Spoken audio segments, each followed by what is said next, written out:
Welcome to Working Dragon Mystic, where we discuss real, metaphysical, and occult knowledge so that you can manifest real and tangible results in your life.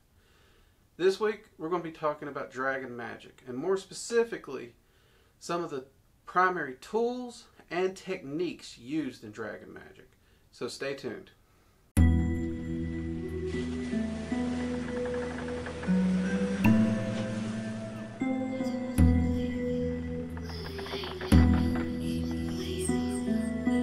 Okay, so this week we're going to be discussing some of the tools and techniques that are the backbone of Dragon Magic and that are key to a Dragon Magic practitioner's actual practice. This is a topic I've been getting a lot of questions on, so I wanted to go ahead and do a quick video. Now, in the Dragon Magic course, we do go into these tools in a lot more detail, and a lot more detail in their construction, which you'll see why. But I wanted to go over the techniques and tools that most Dragon practitioners will utilize. Now, I know most people come to Dragon Magic and they pretty much expect the standard kit of ceremonial tools that you'll see in ceremonial magic, Wicca, and the like. You will see some of these tools in those practices, but there are some differences as well. So, first off, what is the main tool of a Dragon Magic practitioner? Well, generally speaking, the Dragon Magic practitioner will choose one of three tools as their main. Those three will be the staff, the cane, and the wand.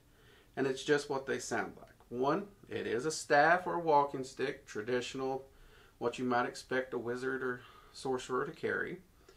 The cane, it's a walking cane. It is essentially a short staff, not to put it down in any way. And then a wand. And the wand, we've all seen wands. We know that a wand is a, So, the reason I say we pick one of these is because there's a lot of work that goes into making your primary tool as a Dragon Magic practitioner. This actually is my wand. You all may have seen it in the background a time or two, I don't know. More often than not, this is in either my ritual room or it's actually in my travel kit. I fell in love with this wand when I made it, and I actually did not mean to actually make it as a primary wand. I was teaching a Dragon Magic class, and I was working along with my student in helping them craft a wand. So, as they were working, I decided to go ahead and craft one with a small bit of inspiration that I got while I was teaching the class. Strictly based around balance, which is why you can see it's pretty plain. It's split in half in the center with a black ring, black tips, white shafts. So it's built around that concept of balance. Now, like I said, even crafting it with my inspiration, I was using it more as kind of a mock-up, but I don't know, there's something about it. It felt so perfect when I was done. And it channeled energy so much better than any other wand I've owned. And there were some really expensive ones in the collection that this little guy just became my go-to wand. It's an all-purpose wand. It handles energy exceptionally well. And a lot of people laugh because I'm pretty sure this is a piece of crafting dowel. Because like I said, I wasn't actually planning it to be a long-term good wand. But I fell in love with it, and it stays in my kit. I love this thing. So this is actually my wand. But when I first started practicing, I didn't choose a wand as my primary go-to item because most of the wands I saw at those times were pretty dainty, pretty easily broken, or had things that could pop off. And I'm hard on stuff, so that didn't really work well for me. And the one that I did craft for myself, I don't know, the energy on it just, it worked, but it never felt right, if that makes sense. So when this one came along, it usurped them all. This one took over. This is my go-to one now. But my primary tool I chose, you've all seen it in the backgrounds of the video, my staff. Now, me and this staff have been through a lot together. And I get asked, what is it made of? This is actually made of waxwood. So it is very, very durable. It has a slight flexibility to it.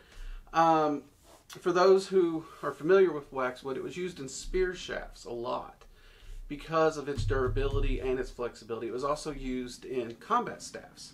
So, and that's actually where I became familiar with it. Training in staff fighting with some friends of mine. So, I know how hard I am on things, and as someone who spent time in the woods camping and would always use a walking stick of some kind, I broke a lot. So when I wanted a staff, I actually fell back on that walking stick at first and thought about it and was like, okay, I need something durable that's going to last. And I did settle on waxwood for that reason. No magical property association caused me to settle on it. Though someone has told me that waxwood is somehow related to the ash tree, I don't know if that's actually true or not. But the glyphs and carvings that you will see on my staff in the background, which I think is what has caught a few people's eyes when it's usually sitting back here, those are going to be different for every practitioner. Your staff is very unique. You could completely have a Dragon Magick staff with no carvings on it whatsoever. That's fine. However, it's not just a stick that you pick up. It's not just a stick that you bless or consecrate or dedicate to the dragons. And this is why I say that we do have to go over it more in the classes, because start to finish, if you focused on this staff, you are looking at, it would take a solid year to actually fully make this staff if you just focused on it. Now, normally, when you're going through Dragon Magick, the dragons work with you in a process over the time as you're working to craft this and empower it. So it's not one solid working. But that said, over the course of the Dragon Magick classes, you will be making your primary tool. And whether you choose the cane, the staff, or the wand, the process is the same. So it is a tool that you put a lot of time and energy into, which is again why I wanted something very, very durable. Now, for those who have asked about the carvings and the glyphs, I do have my personal sigil carved into it up here. I have the alchemical symbols of the elements here. And then below that, it's actually the Elder Futhark of the runes. Because I do work with the runes in Norse mythology so much, I wanted them on my staff. As for the coloring, I actually stained it gray one point. And, well, let's just say the stain didn't take. And because of that, all the stain came off into this little pattern you now see, which actually I personally find absolutely gorgeous. And it's weird because, yeah, as far as I can tell, it's not flaking or chipping. It's smooth as can be. So the staff kind of done this on its own. Though, like I said, I did attempt to put some stain on it. I guess the staff didn't actually like my design and went with its. But me and this staff have been together for a very, very long time. This is probably my most important magical tool, period, other than me. Obviously, you're always your most important magical tool. Now, this isn't just an item for directing energy. This actually will act as your altar or your sacred space. It's a symbol of authority, knowledge, wisdom. So when you have it and you're doing your rituals with it, it's a focus point for the energy. It's a grounding point. It's an anchor. And if you don't have a workspace or an altar, it also stands in as that. So this actually in your hand creates that altar, which is a very handy thing to have, especially when you travel or you don't have a lot of room to set up your, maybe you don't have a ritual room. But most people don't look twice at a walking stick. So kind of handy. And you can decorate it and carve it however you want. I know some practitioners, they have crystals up here on top. Some of them have embedded crystals along the shaft. Some wrapped leather on it for grips. All kinds of different things. I'm not a real creative person, and I like simple and plain things anyway. So mine's pretty base and simple in my mind. Some people find it artistic. I'm not sure I ever thought of it that way. But so those are going to be your basic tools. Now, the techniques. The techniques that are really important for Dragon Magic would fall under what the dragons have always referred to me as the arcane pillars. That's divinations, evocation, and invocation. Well, divinations is one pillar. Evocation and invocation stands as another pillar. And then journey work stands as the third pillar. Now, divinations is pretty self-explanatory. This is a form of magic or practice in which you can glean knowledge and information. So a Dragon Magic practitioner should look into a form of divinations to practice and build up a good, strong skill set in. Now, my two preferred forms of divination are rune casting and scrying. Those, hands down, those are always going to be my favorite go-tos. And scrying more than anything, really. I don't know why. I just love the ability to scry for divinations. With runes, I do use them for divinations. They work great, but I prefer them for spell casting over divinations. So, there you go. Tarot, I've worked with tarot a lot. I have a deck I love. I've always got great results out of it. I don't know. I've just never felt that draw and connection to it so that when I need divinations, I think tarot. But I know a lot of Dragon Magic practitioners who love tarot. It's their go-to, and there's nothing wrong with that. So find a form of divinations that you like, you enjoy, and that works well for you and produces results. Evocation and invocation. This one's kind of self-explanatory. This is when you are going to be evoking and calling up entities to work with. Now, the level of evocation or invocation that you do, that really depends on your personal practice. Some people just use contact evocation. They're not bringing the entity any closer to them or anything. They just make contact with it, communicate with it, that's it. Some people do astral evocation where they pull the entity to the astral plane and they use a scrying mirror or scrying bowl in order to view the entity on the astral. And then you have full physical evocation where you pull the entity all the way to the physical plane, and granted you still need to use your arcane sight and arcane hearing to have that conversation, but you've brought that entity all the way to where you're at. Now, mind you, this is a very brief summary of that. And invocation it's where you actually house a portion of that entity's energy and you work with the entity and communicate with it internally. Some people aren't comfortable with this, and I totally get it. Me personally, I don't invoke until I evoke. That's just me. And journey work. This is the one I think that confuses people most. They don't really understand it. Journey work is a pretty big category. It can count trance work, because in trance work you do experience a mental shift that allows you to traverse different locations through the astral plane. Of course, journey work would also include astral travel. And it also includes soul travel, which I learned late in my career that astral travel and soul travel are very different. And at some point, we may have to do a video on that, explaining the subtleties that separate the two. But all three of these things interconnect and overlap in one way or another.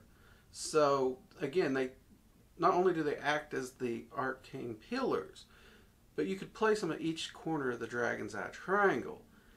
And each one of them is going to connect with the other in some way, and you're at that center, attempting to master and unite them all completely.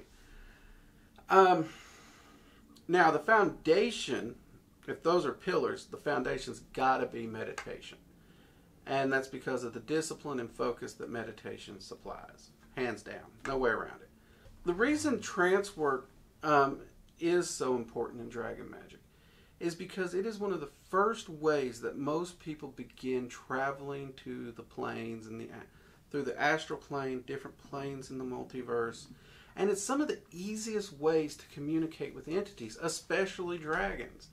Because if you can use meditation and visualization and get into a deep meditative state, you can pretty much push that state and accomplish anything you need magically. And I do plan on doing a pretty in-depth video on Dragon Magick and trance work and ways we can use it. Because it is one of the ways that we visit the elemental temple that the dragons do a lot of work in. And I'm also going to look at putting some guided meditations and stuff possibly on the channel for y'all to start practicing with as well.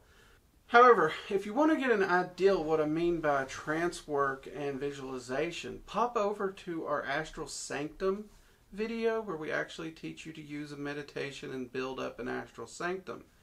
That is a form of trance work because you are building that sanctum on the astral plane and you're there. I know a lot of people, it's like I'm just imagining this in my head. Trust me, it's more than that. The deeper you sink into it, the more and more real it becomes, the more and more tangible you are on the astral plane. That is the beginning transition. In time, you're not going to be able to feel the physical plane around you. You won't feel as if you're in the room. You will feel everything as tangible and real in your sanctum as you would in your own bedroom. That's the ultimate goal. Some magicians, they don't quite get there. They're always somewhat aware of the physical. Some do. But that's kind of the benchmark goal, which we will go into later. So, anyways, I wanted to do this video to answer the viewer questions about the tools and techniques that make up the backbone of Dragon Magick. I hope this has helped, and leave your questions, comments below. I'll be happy to answer them. And if you want me to go into more detail on one of these topics, let me know so I know which one to film first. I try to make sure the videos I'm putting out are the ones you want to see first. If you haven't already, subscribe and hit the bell icon so you're notified anytime we release a new video. And if you're one of my regular viewers seeing this, be sure to smash the like button because it really helps the channel out a lot. Also, we do a live stream every Friday, 7 p.m., where I get on, I talk about my research, what I've got going on, the things I've been testing, trying. I keep everyone up to date about videos, classes that are coming. And I take questions from viewers. It's always a blast. We get in there, we talk. Anything and everything magical, Dragon Magick. We've discussed the Dark Tree, the Tree of Life. You have questions, bring them. If I can answer it, I will. If I can't, I'll admit it. I don't know everything. But it's always been a lot of fun. So join us Friday, 7 p.m. Eastern Standard Time for the live stream. Also, if you're down to relax, goof off, and discuss randomness, join us over on Twitch for the Magical Coffee Hour, where I'm joined by the Linda of Caffeine and Chaos, who likes to ask me a lot of questions about magic, how it might pertain to pop culture. Did pop culture mess it up? Did pop culture get it right? Or she'll just hit me with random questions that I wouldn't thought it was a question, but she has them. And it's really geared very much toward more beginners, because these are questions that if you've never came to magic before, that's probably the questions you'll be asking. It's very laid back, but it's a lot of fun. And again, we take questions from the viewers. So if you have a random question you would like to ask us, doesn't matter if it's on topic, off topic, we don't care. We'll be happy to answer it as best we can. Anyways, I'm Drake, and this has been Working Dragon Mystic. I'll see you next time. Bye-bye.